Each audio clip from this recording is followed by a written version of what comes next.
Welcome to my channel. I am Simran Sahani. तो class 12 geography students, अब हम पहुंच गए हैं अपने नेक्स्ट चैप्टर पे जिसका नाम है geographical perspective, selected issues and problems. ये जो है चैप्टर के अब हम बहुत सारे इंपॉर्टेंट क्वेश्चन प्रैक्टिस करने वाले हैं अपने एग्जाम के लिए। तो जल्दी से इंपॉर्टेंट क्वेश्चन चेक करते हैं। चैप्टर नहीं पढ़ा है तो डिस्क्रिप्शन बॉक्स में चैप्टर की वीडियो का लिंक भी गिवन है, जाकर चैप्टर पढ़ लो। और अभी तो है जो गाइस अच्छे से इंपॉर्टेंट क्वेश्चन रिवाइज कर लीजिए। इंपॉर्टेंट क्वेश्चन को रीड करोगे, chapter side by side revise होता रहेगा। बहुत सारे इंपॉर्टेंट क्वेश्चन मैंने इस वीडियो में इंक्लूड कर दिए हैं।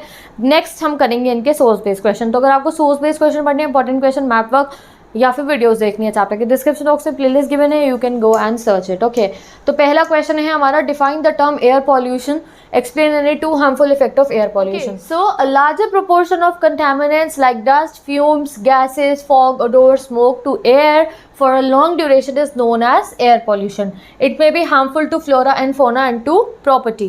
Harmful effects of air pollution are air pollution responsible for many diseases, ठीक है, related to our respiratory, nervous system and circulatory system.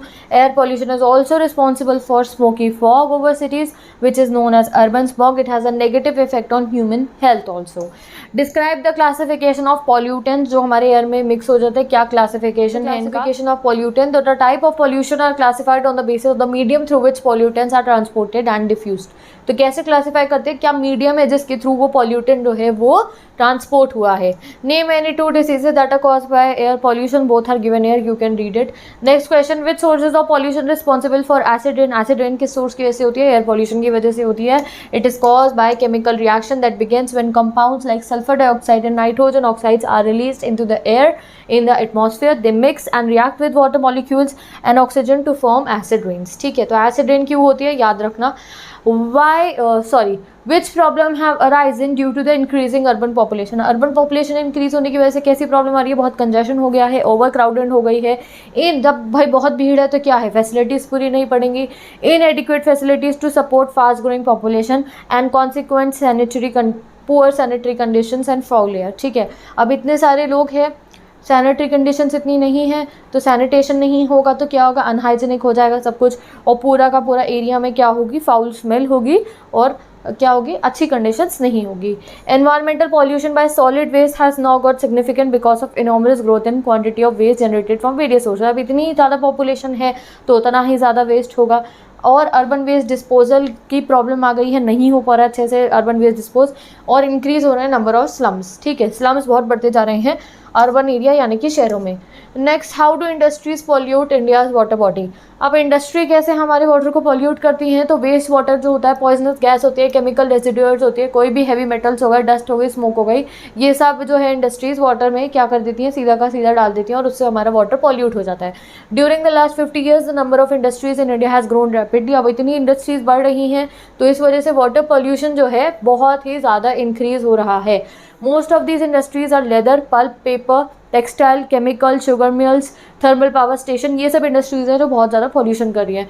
Not all industries have treatment facilities. अब इनके पास ट्रीटमेंट फैसिलिटी नहीं है कि पहले इनका जो वेस्ट प्रोडक्ट है जिसको ये रिवर वाटर बॉडी में डाल रहे हैं उसे पहले ट्रीट करेंगे, डालेंगे तो शायद इतना इफेक्ट ना पड़े, बट ये बिना ट्रीट करे डायरेक्टली जो है उनको हमारे पानी में पूरा का पूरा ऐसे ही थ्रो कर देते हैं और उससे वाटर बॉडी बिल्कुल ही ख़राब हो जाती है। As small scale industry can not afford enormous investment in pollution control equipment, the profit of margin is very slender. अब अगर हम स्मॉल स्केल इंडस्ट्री की बात करें, वो पॉल्यूशन कर रही है, हाँ वो भी कर रही है, क्योंकि उनका तो मार्जिन इतना कम होता है, वो चाह के भी जो है क्या नहीं लगा पाते, कोई इक्विपमेंट नहीं लगा पाते हैं पॉल्यूटेंट्स को जो है हटाने के लिए वेस्ट वाटर में से एंड ऑल दैट। ठीक है, next question, what are the sources of pollution in the Ganga and the Yamuna? ठीक है, तो बताओ आप। डोमेस्टिक एंड इंडस्ट्रियल एफ्लुएंट्स हो गए, dumping and carcasses in the river, ठीक है, domestic waste from urban centre, शहरों का जितना भी डोमेस्टिक वेस्ट होता है, एग्रीकल्चरल रन ऑफ हो गया, extraction of water for irrigation से भी पॉल्यूशन हो रहा है। Next question, give description about the problem of land degradation. तो लैंड डिग्रेडेशन के कॉजेज बताने हैं आपको, क्यों होती है। तो ओवर इरिगेशन की वजह से होती है लैंड डिग्रेडेशन। अगर इंडस्ट्री का वेस्ट जो है लैंड पे एकदम से जो है अगर हम बिना उसको ट्रीट करे जो है थ्रो कर देते हैं तो उससे लैंड जो है डिग्रेड हो जाता है। अर्बन वेस्ट सीवेज जो है उसका अच्छे तरीके से जो है डिस्पोजल नहीं हो पा रहा है, इस वजह से हमारा लैंड डिग्रेड हो रहा है। एसिड रेन की वजह से लैंड डिग्रेड हो रहा है, यहाँ स्पेलिंग गलत लिखी है, ठीक है। माइनिंग एक्टिविटीज़ की वजह से लैंड जो है वो डिग्रेड हो रहा है। दीज आर द रीज़न जिसकी वजह से लैंड जो है वो डिग्रेड हो रहा है। नेक्स्ट क्वेश्चन पे मूव करते हैं। Explain the major helpful in controlling and reducing the land degradation कैसे हो सकती है? तो जो फार्म है should use chemical fertilizer in control quantity, करेंगे तो सही बट कंट्रोल क्वांटिटी में केमिकल फर्टिलाइज़र यूज़ करें। अर्बन और जो इंडस्ट्रियल रन ऑफ है वेस्ट वाटर का, उसे पहले रीयूज़ कर लेना चाहिए, रिसाइकिल कर लेना चाहिए, या फिर ट्रीट करके जो है लैंड पे थ्रो करना चाहिए। Degraded vegetables, fruit, human and animal waste should be converted into bio fertilizers, ठीक है, बायो फर्टिलाइजर्स में कन्वर्ट कर देना चाहिए बाय अडॉप्टिंग एप्रोप्रिएट टेक्नोलॉजी। तो जो वेस्ट है उनको हमें फर्टिलाइज़र बना देना चाहिए, bio fertiliser. Ban on plastic goods हो गया। गार्बेज, गाइस थोड़ा सा एरर है यहाँ पे स्पेलिंग का, ये गार्बेज है, ऊपर भी एक दो थी। Garbage should be thrown over marked places so that it can be dispose of properly. Garbage ऐसी नहीं हर जगह लैंड पे कहीं भी फेंक दो, मार्क्ड प्लेसेस होनी चाहिए। एंड सबसे अच्छी चीज़ क्या है अगर हमें लैंड डिग्रेडेशन बचानी है तो plant more trees. What are the main causes of migration from rural area to urban area? Rural to urban migration का मेन रीज़न क्या है? Population flow from rural to urban area is cause by many factor, बहुत factors है, जैसे कि high demand for labour in urban area, urban area में ज़्यादा demand है लेबर की, लोग मूव कर जाते हैं।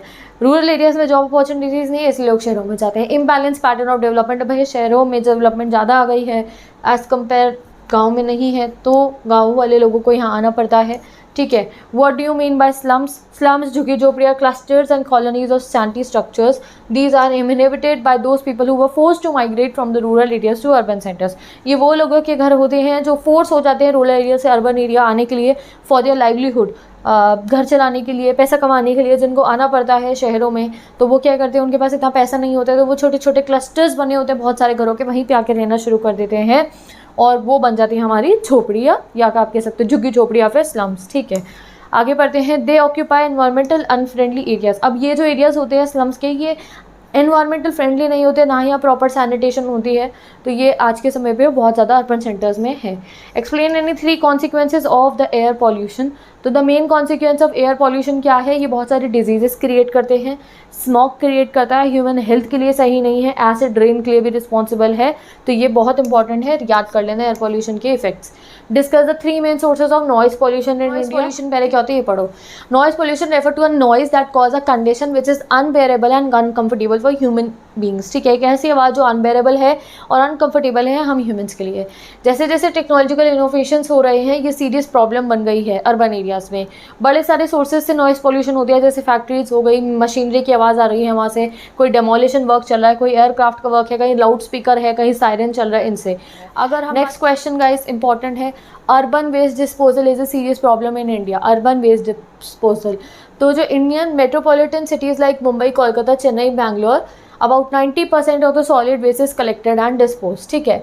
But in most of other cities and towns in country, 30 to 50% of waste generated are left uncollected, which accumulates on streets. क्या most of the other cities, तो ये तो उन cities की बात हो रही है, बट अगर हम बाकी cities की बात करें तो 30-50% ऑफ वेस्ट जो है ऐसे ही छोड़ दिया जाता है सड़कों पे, घरों के और वेस्टलैंड्स के बीच में।